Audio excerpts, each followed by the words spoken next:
look at insider threats, it's important to remember that there are two common types. There's malicious and there's inadvertent. It's important to be able to distinguish between the two, although both can cause significant amount of damage to an organization when protecting or trying to recognize a specific insider threat. You need to understand the differences. So as a malicious insider threat, it involves an individual connected to the organization. So either an employee, a contractor, someone with inside knowledge and access to the company will be responsible for the attack.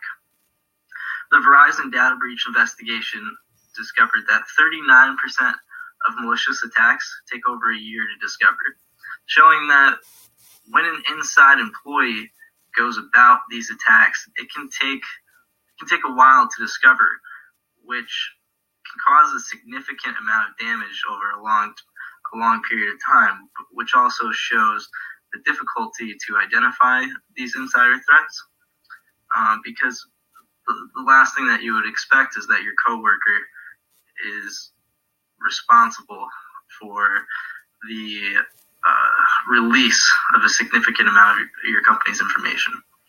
Now, an inadvertent or unintentional attack is an outside actor using stolen credentials to access an organization's information. So basically, this would be if an employee had their password and username stolen, the outside actor would use this information in order to log into possibly the database and begin stealing information. The typical causes of an inadvertent insider threat would be negligence. You could be forwarding emails to someone outside the organization, and the email could contain confidential data, which would obviously harm your company. Also targeting.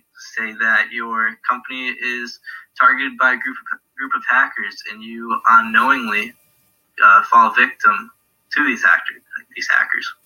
Also, lack of awareness. This could fall under poor training.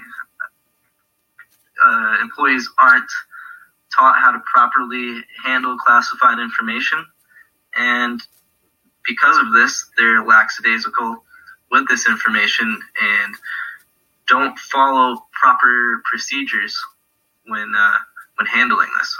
All of these can have a significant impact on organizations and cause a tremendous amount of financial damage.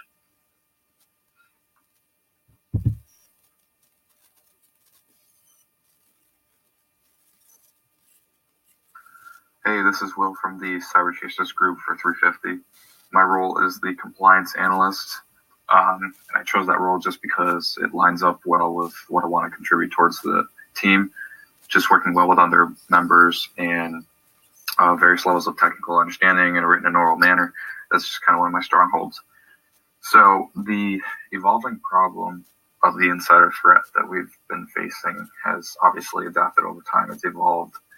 Problems and issues and vulnerabilities that were met in 10, 15 years ago are not the same as they are right now. They've changed over time. And with things like third-party relationships that companies may or may not incorporate between other organizations, it kind of leaves security boundaries undefined and, in a way, somewhat more vulnerable. These relationships can cause, organization A or B to take advantage of the access that they gain through having a relationship with organization C.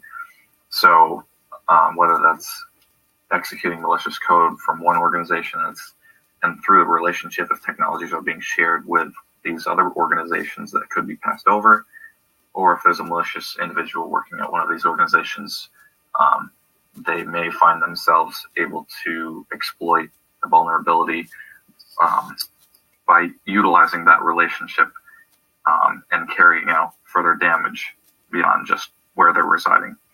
So, again, the insider threats changed over time. It's a lot different than it used to be. In the past, you could work with policies and standards, maybe a very secure firewall, with things like a third-party relationship or cyberterrorism and nation-state attacks, the threat itself, the insider threat, is kind of always changing. And with that, the security measures and the tools that we need to confront them are also evolving as well. So I found a simple article online that basically was discussing this problem with third-party attacks, nation-state attacks, and cyber vandalism. So, over time, this problem's become a bit different than it used to be, and with that, we have to evolve our security practices to keep up with the changes in the vulnerabilities that continue to evolve over time.